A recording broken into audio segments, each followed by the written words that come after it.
श्री शिवाय नमस्तुभ्यम। दोस्तों, आप सभी लोग जानते हैं सकट चौथ एक ऐसा दिन जो कि दोस्तों साल के सबसे बड़े दिनों में आता है, जो कि दोस्तों इस बार 29 जनवरी 2024 सोमवार के दिन पड़ रहा है। अब आप खुद समझ सकते हैं कि सोमवार का दिन कितना ज़्यादा बड़ा और महत्वपूर्ण होता है। दोस्तों, इस सकट चौथ को संकटा चौथ के नाम से भी जाना जाता है, संकष्टी चतुर्थी के नाम से भी जाना जाता है, तिल चौथ के नाम से भी जाना जाता है, तिलकुट चौथ के नाम से भी जाना जाता है। इसी प्रकार से और भी बहुत सारे नाम हैं जो कि सिर्फ इस एक ही दिन के हैं, जिसे हम सकट चौथ कहते हैं। और दोस्तों, आज इस वीडियो में हम आप लोगों को इस सोमवार के दिन पड़ने वाली सकट चौथ के दिन किया जाने वाला एक ऐसा 5 कनेर वाले के फूल वाला उपाय बताएंगे, जिस उपाय को करने से अगर आपके मन में आपकी कोई भी विशेष मनोकामना होगी तो वो पूर्ण ज़रूर होगी। अब आपकी किसी भी प्रकार की जो आपकी मनोकामना है, अगर आप उस मनोकामना को सोचते हुए ये 5 कनेर के फूल वाला उपाय कर लेते हैं तो भगवान आपकी ज़रूर सुनेंगे। तो 5 कनेर के फूल वाला उपाय आपको कैसे करना है, किसको करना है, किस समय करना है, ये सारी जानकारी हम आपको बताते हैं। देखिए, सबसे पहली चीज़ यहाँ पर आप ये समझिए कि ये जो सकट चौथ पड़ रही है इस बार सोमवार के दिन पड़ रही है, और ये जो सकट चौथ होती है ये साल की सबसे बड़ी चौथ या चतुर्थियों में से एक होती है, और साल की सबसे बड़ी चतुर्थी या चौथ सोमवार के दिन ही पड़ रही है। मतलब इस दिन का फल आपको डबल होकर मिलेगा, क्योंकि सोमवार का दिन होता है भगवान शिव जी का और चतुर्थी या चौथ का दिन होता है भगवान गणेश जी का। मतलब इधर आपको भगवान शिव जी का भी आशीर्वाद प्रदान होगा, साथ ही में आपको यहाँ पर भगवान गणेश जी का भी आशीर्वाद प्रदान होगा। तो दोस्तों, अब इस दिन पर हम ऐसा कौन सा उपाय करें जिस उपाय को करने से हमारी मनोकामना बहुत जल्दी पूर्ण हो जाए, क्योंकि हम कर ही इस उपाय को ऐसे विशेष दिन पर रहे हैं। तो दोस्तों, इस 5 कनेर के फूल वाले उपाय में आपको ये बात तो साफ साफ समझ आ रही होगी कि इस उपाय में हमें 5 कनेर के फूलों की आवश्यकता होगी। अब ये 5 कनेर के फूल हमें मिलेंगे कहाँ पर? तो सीधी सी बात दोस्तों, ये फूल कहीं बिकने तो आते नहीं हैं। ये 5 कनेर के फूल आप लोगों को अपने घर के आसपास जो भी कनेर का पेड़ लगा हुआ होगा, पौधा लगा हुआ होगा, वृक्ष लगा हुआ होगा, वही वहाँ पर जाना है और ये कनेर के फूल तोड़कर लेकर आना है। विशेष रूप से दोस्तों 5 एक ऐसा नंबर होता है जो कि मतलब एक अलग ही महत्व रखता है, इसलिए आपको 5 कनेर के फूल उस पेड़ से तोड़कर लाना है। ये आपको कहीं बिकते हुए नज़र नहीं आएंगे, है ना। तो 5 कनेर के फूल तोड़कर आपको अपने घर पर लेकर आ जाना है। अब इस उपाय को किस व्यक्ति को करना है? जिस व्यक्ति को अपनी किसी भी प्रकार की कोई भी मनोकामना भगवान शिव जी से पूर्ण करवानी हो, वो व्यक्ति इस उपाय को कर सकता है। ठीक है, तो अपने साथ में आप 5 कनेर के फूल सुबह के समय रख लीजिएगा। ठीक है, उससे मतलब आपकी कोशिश यही होनी चाहिए कि आप 5 कनेर के फूल वाला उपाय 29 जनवरी दिन सोमवार को कर लें, मतलब सुबह के समय कर लें। अगर किसी कारणवश आप ना जा पाएँ सुबह के समय मंदिर इस उपाय को करने के लिए, तो फिर उस जगह पर आप शाम के समय भी ये वाला उपाय कर सकते हैं। अब सुबह के समय आपको क्या करना है कि 5 कनेर के फूल पहले से लाकर तैयार करके रख लेना है। इसके साथ में दोस्तों जो भी आपकी पूजन सामग्री है, 1 लोटा जल शिव जी पर चढ़ाने के लिए, चंदन वगैरह, फूल, बेलपत्र जो चढ़ाना हो वो आप अलग से रख कर लेकर जाएं, पर उपाय के जो 5 कनेर के फूल हैं वो अलग से आपको लेकर जाने हैं। ठीक है, तो आपको करना क्या है, आपको प्रातःकाल सुबह सुबह भगवान शिव जी के मंदिर पहुंचना है। भगवान शिव जी के मंदिर पहुंचकर सबसे पहले आप भगवान शिव जी के लिए जो भी पूजन अर्चना करना चाहते हो, शिव जी पर जो भी चीज़ें चढ़ाना चाहते हो वो पहले चढ़ा दीजिए। जैसे कि आप जल लेकर आए हैं तो पहले भगवान शिव जी पर जल चढ़ा दीजिए। जल चढ़ाने के बाद बेलपत्र, फूल वगैरह जो चीज़ें हों वो सारी चीज़ें आप भगवान शिव जी पर चढ़ा दीजिए और अपनी पूजन अर्चना को पूरा कर लीजिए। ठीक है, जैसे ही आपकी पूजा पूरी हो जाए उसके बाद में अपने वह 5 कनेर के फूल आप लोग निकाल लेना। ठीक है, 5 कनेर के फूल का उपाय करने से पहले आप भगवान शिव जी पर चंदन ज़रूर लगा देना, चंदन का त्रिपुंड बना देना या चंदन का एक टीका वगैरह कुछ ज़रूर लगा देना। ठीक है, उसके बाद में आप लोगों को अब क्या करना है कि ये जो 5 कनेर के फूल है ना, इन 5 कनेर के फूलों को आपको 5 अलग अलग जगहों पर समर्पित करना है। ठीक है, अब वो 5 अलग अलग जगहें कौन सी हैं वो हम आपको बताते हैं। दोस्तों, ये एक बहुत ही बड़ा और विशेष उपाय है जो कि सोमवार के दिन किया जाता है, और जब सोमवार के दिन ही चौथ पड़ जाए, सकट चौथ पड़ जाए, तो भाई इससे अच्छी बात और क्या हो सकती है। तो 5 कनेर के फूल आप लोगों को लेना है और 5 कनेर के फूलों में से सबसे पहला फूल अब आपको निकाल लेना है। 5 अलग अलग जगहों पे हम चढ़ाएंगे इसे। तो सबसे पहला वाला जो कनेर का फूल है ये आपको भगवान गणेश जी वाला एक स्थान होता है। कहाँ पर होता है? ये भगवान शिव जी की शिवलिंग पर ही होता है। अब देखो उपाय को करने का कितना बढ़िया फल है कि ये जो पहले नंबर का फूल चढ़ेगा ये भगवान गणेश जी के लिए चढ़ेगा। और आज मतलब इस दिन कौन सा दिन रहेगा? 29 जनवरी को सकट चौथ का, तिलकुट चौथ का, जो कि भगवान गणेश जी का ही दिन होता है। तो सबसे पहला कनेर का फूल आप लोगों को भगवान गणेश जी वाले स्थान पर चढ़ाना है। अब दोस्तों आप लोगों को पता होगा कि शिवलिंग के ऊपर गणेश जी का स्थान कहाँ पर होता है। ये बात आप लोग मतलब हमेशा ध्यान रखा करो कि जो शिवलिंग होती है, शिवलिंग की जलाधारी होती है और जलाधारी का जो राइट हैंड साइड होता है, मतलब जलाधारी का सीधा हाथ होता है ना, जो सीधे हाथ तरफ, आप लोगों को उस तरफ जो है मतलब पहला कनेर का फूल समर्पित करना है, जो कि भगवान गणेश जी का स्थान होता है। शिवलिंग के ऊपर ही करना है, भगवान गणेश जी की मूर्ति को नहीं करना है ना। तो पहला कनेर का फूल भगवान शिव जी की शिवलिंग के जो मतलब गणेश जी का स्थान है वहाँ पर पहला फूल समर्पित कर देना और खिला हुआ भाग शिवलिंग की तरफ करके रखना, इस बात का ध्यान रखना, ठीक है।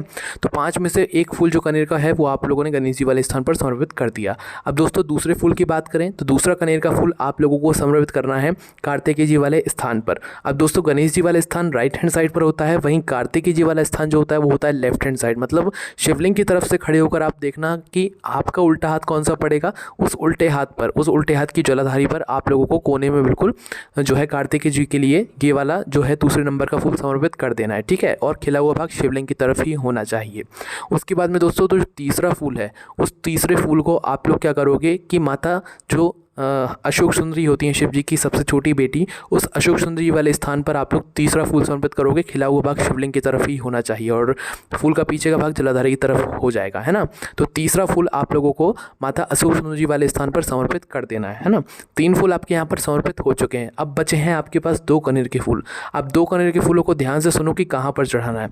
तो देखो चौथे नंबर का जो फूल होगा वो दोस्तों आप लोगों को भगवान शिव जी की 5 बेटियां हैं जिनका स्थान शिवलिंग के ऊपर होता है, जिससे बूंद बूंद करके जल टपकता है, जिसमें जया, विषहरा, शामली बारी, दौतली और देव जी का स्थान रहता है, ठीक है। तो आपको क्या करना है, अपने इस चौथे नंबर के कनेर के फूल को उस पात्र के अंदर डाल भी सकते हो और ना हो अगर वो पात्र, क्योंकि कई सारे मंदिरों से वो शिव जी के ऊपर वाला पात्र हटा दिया जाता है। तो अगर आपके वहाँ पर मंदिर में वो पात्र ना हो तो आपको मात्र इस फूल को लेकर शिव जी की 5 बेटियों का नाम लेना है, जया, विषहरा, शामली बारी, दौतली और देव। ये नाम को लेकर आप लोगों को इस कनेर के फूल को शिवलिंग की जलाधारी या कटी भाग के पास में समर्पित कर देना है, ठीक है। और अगर वह जलाधारी रखी हुई है तो भाई आप चाहो तो उसके अंदर भी ये चौथे नंबर का कनेर का फूल समर्पित कर सकते हो, है ना, चौथे नंबर का।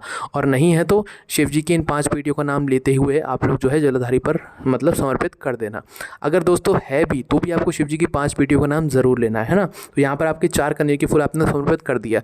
अब दोस्तों जो 5वें नंबर का और आखिरी वाला जो कनेर का फूल है ये आप समझ ही गए होंगे आपको कहाँ पर समर्पित करना है।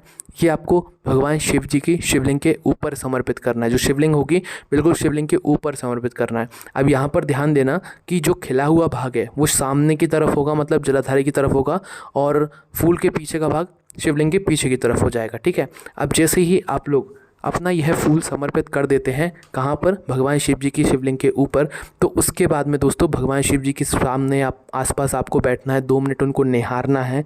फिर उसके बाद में आंखें बंद करके हाथ जोड़कर उनसे अपनी वो मनोकामना बोलना है जिस मनोकामना के लिए आप यह वाला उपाय कर रहे हैं, ठीक है। उनसे वह मनोकामना बोलकर भगवान को धूप देकर आप मंदिर से बाहर आ सकते हैं और आपका ये वाला उपाय पूर्ण हो जाता है, ठीक है। उसी के साथ में ये तो बात उन लोगों के लिए हो गई जो कि सुबह इस उपाय को करने वाले हैं। अगर किसी कारणवश आप सुबह इस उपाय को ना कर पाओ तो भाई शाम के समय अगर इस उपाय को कर रहे हो तो भाई उस जगह पर आप लोगों को क्या करना है वो भी ध्यान से सुनो।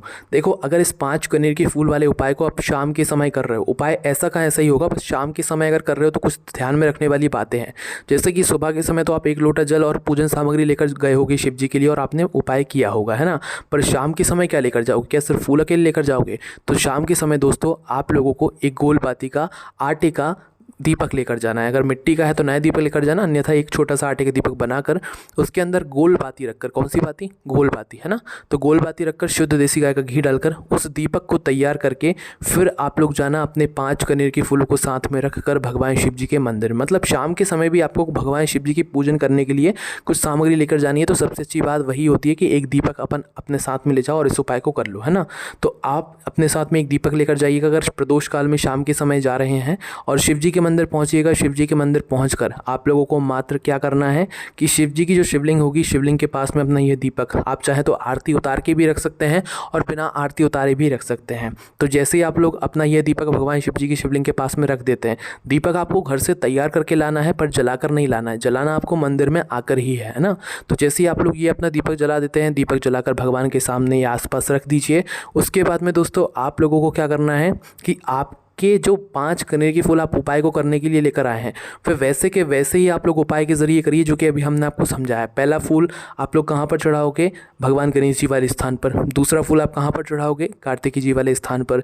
तीसरा फूल आप कहाँ पर चढ़ाओगे? अशोक सुंदर जी वाले स्थान पर। चौथा फूल आप कहाँ पर चढ़ाओगे? भगवान शिव जी की 5 बेटियों के लिए, या जो शिवलिंग का कटी भाग होता है जहाँ पर जलाधारी के ऊपर शिवलिंग रखा हुआ होता है, उस भाग पर अपना चौथा फूल समर्पित कर दोगे। ठीक है। और पांचवा और आखिरी जो फूल समर्पित करोगे वो स्वयं भगवान शिव जी की शिवलिंग के ऊपर समर्पित करोगे। उसका खिला हुआ भाग सामने की तरफ होना चाहिए, जलाधारी की तरफ होना चाहिए। तो बस यहाँ पर ये वाला उपाय पूर्ण हो जाता है।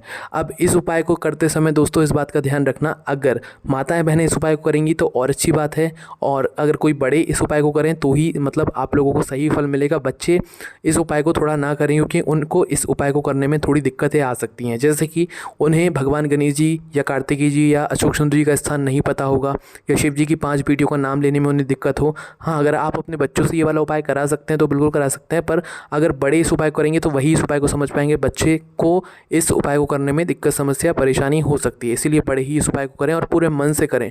और आप अपनी जिस भी मनोकामना के साथ में ये वाला उपाय करेंगे, आपकी वह मनोकामना कुछ ही दिनों में या बहुत ही जल्दी कभी ना कभी पूर्ण ज़रूर हो जाएगी। आप करके ज़रूर देखिएगा दोस्तों।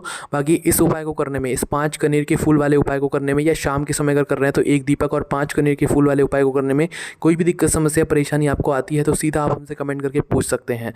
ओम नमः शिवाय, जय भोले बाबा, श्री शिवाय, नमस्तुभ्यम।